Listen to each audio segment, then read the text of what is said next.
Hey guys, it's Dani with LAB and thanks for joining us. So this last week, I took a trip down to Long Beach and visited with Dangerbird Records band, The Fling. I got to hang out with Dustin, Graham, Justin, and Justin, all of which I must say are outstanding guys. And they got a lot going for them. They just recently had a residency at Spaceland, now the Satellite, and this month they're going to be going to South by Southwest, so make sure to go online and check out their dates when they're going to play. And next month, Dangerbird Records is going to be re-releasing their latest album, When the Madhouses Appear. So we got a lot to talk about with them. Let's go check them out. So who started the band? Whose idea was it to create the band? Mine. I started writing songs and got Graham and Justin on board and kind of came up with the idea. We decided to keep the name going, and that was pretty much the conception of the band, and then Roland came along a little bit afterwards. So what is the story behind the band's name? It's actually the name of our, Graham's my brother. Our dad's band was called The Fling. He was in his early 20s. He didn't really get to carry it out, so. I guess it actually kind of fits our band because we don't put a lot of thought into a lot of stuff. I think we just kind of fling it. Oh, so it's No, we were just searching for a name, and we came up with a bunch of stupid names, and then we just decided to keep The Fling. Super like science. Do you know? Super like science. The loneliest grapefruit. The loneliest grapefruit. Milk babies. Milk babies was a big one. Things you should not name your band. I started playing bass like when we started, so there was a definite like period in the beginning where we were all kind of loose.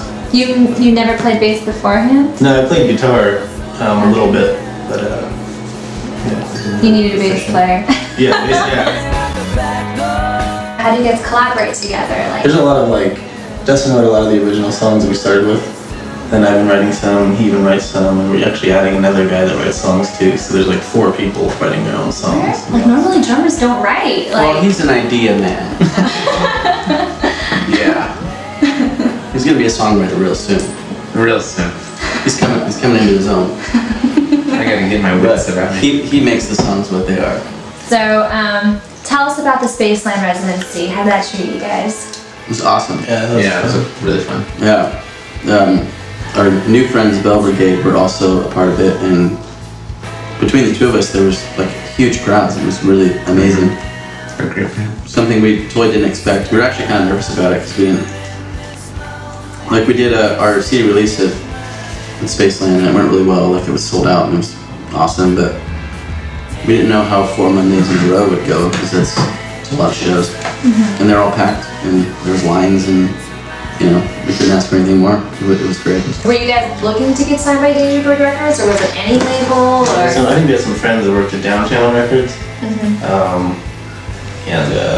he kind of introduced us to this guy Michael, and he was just friends with Dangerbird. So we never even like, I mean we heard of him, but we never really like pursued that at all. But yeah, just kind of landed in our laps. It was sweet. Right on. He's the only guy that ever approached us that was like. Breathing fire when you talk to us, they're like, oh, this guy's good. How many studios did you have to go to? Tell us about the process. And we did a lot of live tracks at this place called The Boat, which is in Echo Park. We had a friend who would like let us come after other people would record, and we just do it like throughout the whole night. So like Cat Power would be in there, and she'd have all our stuff set up. We'd like sneak in. I think I actually like bled all over her guild. Like I was playing a song, and I cut my finger, and like the guitar bled, and I like cleaned it off. We also did a bunch of stuff on the Queen Mary. We did like a lot of field recording. Like took stereo, like recording gear out there. I did Devil's Man in the isolation ward. It was like 8 o'clock, and it was just open, and I recorded in there, and nobody came. And I went back there the next day to like do something else, and it was like locked, like with a padlock. Kind of freaked me out. How do you guys feel like you are actually contributing like something that's like good for the basic music as we know it right now?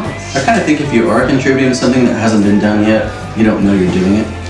Okay. I think that any band that's like kind of changed music or done anything like really incredible, They had no idea they were doing it. They just did whatever they wanted to. And it just so happened that everybody wanted to hear that at the time. So we're just going to do whatever we want. If it lines up like that, then that's great. But if it doesn't, then we're still going to do whatever we want. And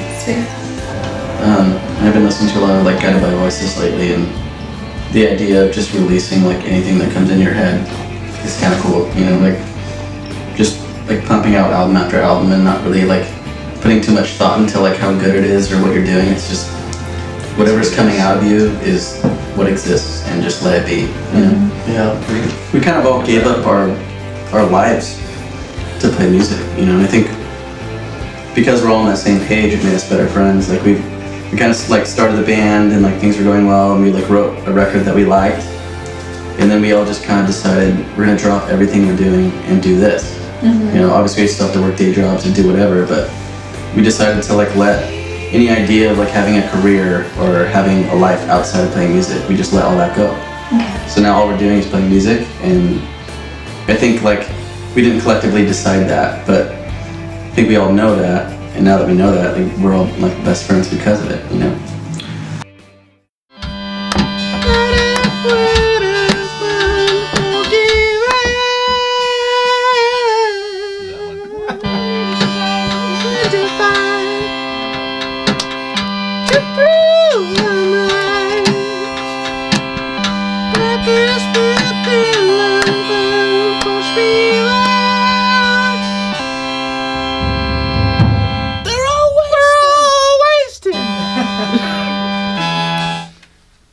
All right. Thanks, guys. We're a signed band.